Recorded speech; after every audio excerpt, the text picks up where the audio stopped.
All right, the final leg of the project is sentence starter. Basically, we just want to print out more lines of code to practice making our variables and our strings. So let's go below our roll dice function, and we're going to start by printing out a couple more statements. So let's say print, and we'll follow this kind of template right there. Print apostrophe I, comma, so I'm printing out the string, so the word I appears. Heart, which is a variable in our emoji tab, so we're going to get the heart to appear. So I heart, and then comma, this dot, dot, dot. Now don't literally put dot, dot, dot. Fill that in with something that you heart. So for me, let's say artificial intelligence. So if I run this code, I'm going to ask. And then down below, after I put the input in for that question, has that line be printed out. Let's add 2 more lines that you guys should also add. So print artificial intelligence makes me, and then end my apostrophe, comma, and let's say happy.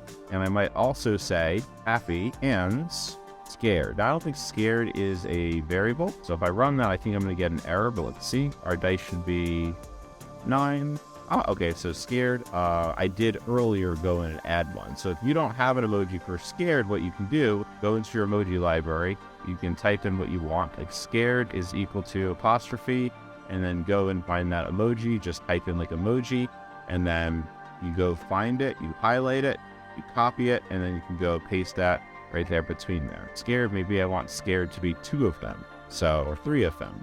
So now I run the program, have to ask that one question, and artificial intelligence makes me happy, and, you know, those 3 emoji meaning scared or worried or whatever you want. So finally, let's add a 3rd line, and we'll say print, and what this line wants us to practice is that /, so that the actual word I'd with the apostrophe appears. So print out I /, which is right below the backspace on the keyboard, apostrophe D, like to make AI with, and then end that apostrophe, go afterwards, comma, Python. So if I run this program and answer that one question, we can see I actually have the word I'd, that apostrophe is able to be written because I'm using that /, whereas otherwise those apostrophes tell you what as a string should be printed out. So make sure you use the word I'd. I'm going to be looking for that so that you show me that you know how to use an apostrophe inside of your string, and use a bunch of variables. And if you want, you can even make a couple more variables.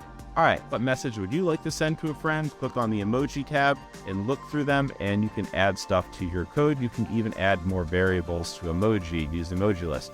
You can also try playing with the other library that's called NoEmoji that you guys may not have used yet, where at the top we can alter our code that says from emoji imports to NoEmoji import. Now, obviously, in this case, I'm going to need to make sure that in my NoEmoji import, if I'm using any variables, that it actually works for them.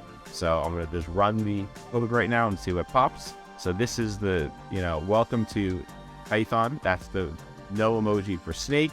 You can see that was the snake. That's the calendar, the clock. They're slightly different. They're ASCII symbols. Those symbols are over in the NoEmoji tab. So we can, if we don't have access to a computer that uses emojis, we can kind of use this old type of stuff, which is called ASCII arts. You can see that we've been able to make messages with little circles, and you're basically using the characters on the keyboard to draw out stuff, which I'm sure you've seen before. So feel free to explore the ASCII, or in other words, the NoEmoji library if you want to try to use it. Now I'm just going to change that back to emoji. And now near the end, I've made my 3 print lines. I have one thing left to do. I'm going to take this quiz over here that's going to test me on variables and strings. And then I'm going to, on the final page, upgrade my project. And to upgrade our project, we could use print with different text and emoji, use more input to get value. So this thing that I want to show you is actually quite handy, that if you use the command input, we're waiting for the user to tap enter. So everywhere you want the program to wait, kind of like the original, what we can do is, hello world, welcome to Python. I want to add a line right there, and that line's going to say just inputs. What that's going to do is if I run my program, it's now waiting for input. So right here, instead of having the whole thing flush out at once, if I click enter, it'll then move on to the next step. And I'm going to add a couple more of these input lines. Python is very good at sums. I'm going to wait again because those are like groups together. Then the calendar clock.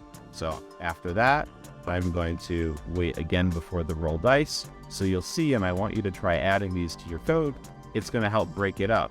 Okay, it's very good at math. It's sort of math number. The calendar, okay, that's what time it is. It can make a dice. How many should it be? Let's say a 60-sided dice. So I'm going to continue to, if I just said over and over and over, I'm going to add in a couple more input. So after rolling the dice, let's wait for another input, then prints.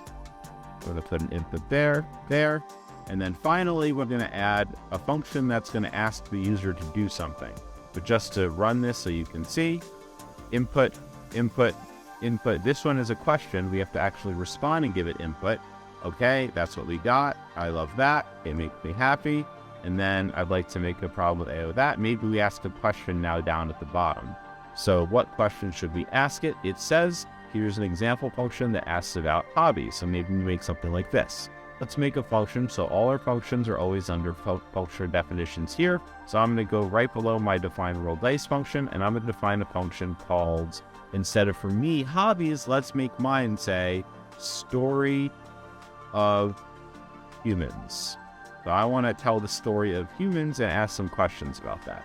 So I'm going to say that story is equal to, put parentheses, how many years ago would you like to begin? I'm going to ask a question so that the user, when I call story of humans, so I'm going to call story of humans, I'm going to let that ask that question and we'll get that. So if I go through my program now and I run that, I hit enter, number, enter, and now we have the questions. How many years ago? Actually, I'm going to put an input between those. That way it waits. How many years ago would I like to begin? I want us to begin 5,000 years ago, and then the program ends. So we got to go and we got to add to that.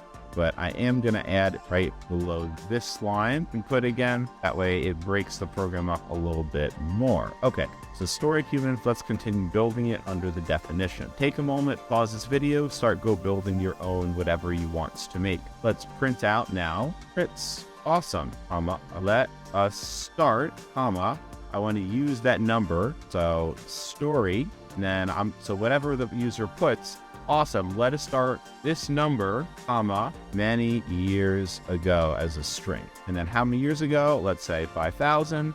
It says, awesome, let us start 5,000 many years ago. So now I guess I want to prompt another question so that it can interact with me. And to finish up our program, I have over print, awesome, let us start, comma, blank years ago, many years ago. So that way, whatever we type, it'll pull that information. And then I put input, wait a little bit. And then I said consonant equal to input again. Which consonant would you like to learn more about? And I gave all the 7 choices. That way you would know what to put. And then I printed, let's do it. Time to learn more about blank consonant. Now, it would take a lot more work to actually build out some conditions that we haven't learned about yet called if-else statements. So like if we chose North America, then print this. Else we chose Antarctica, print this out. But I'm not going to go that far. So I just have a little simple function. And the goal of this was just to practice our print commands and using input. So if I run my program, we can see at least one possible final result looking like this.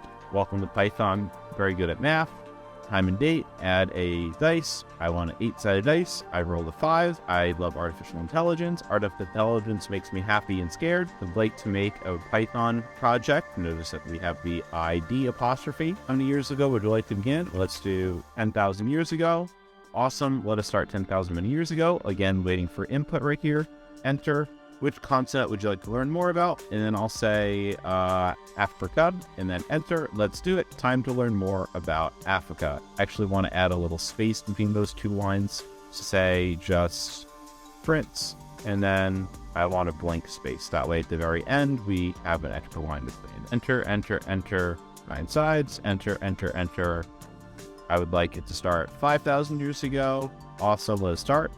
All right, which one? I'd say North America, and I would get that space. Let's do it. So we made a nice little project. It's kind of cool. Maybe you guys want to build your choose your own adventure, but it's time to go pause this, do it, go build it, and finish up your code. Have at least one extra function. Mine, instead of hobbies like the one that it said here, mine was called story of humans. So you can make whatever you want. Just make sure you have that one function to satisfy the upgrade your project conditions. Free to add emojis. You can also see that they said, corns make me happy. What do you like dancing? That sounds cool. You can make a Python project about dancing. So there's a lot of different ways to do it. But That's it. I'll see you guys in our next project, which we're going to be moving on to after this, which is going to be a practice.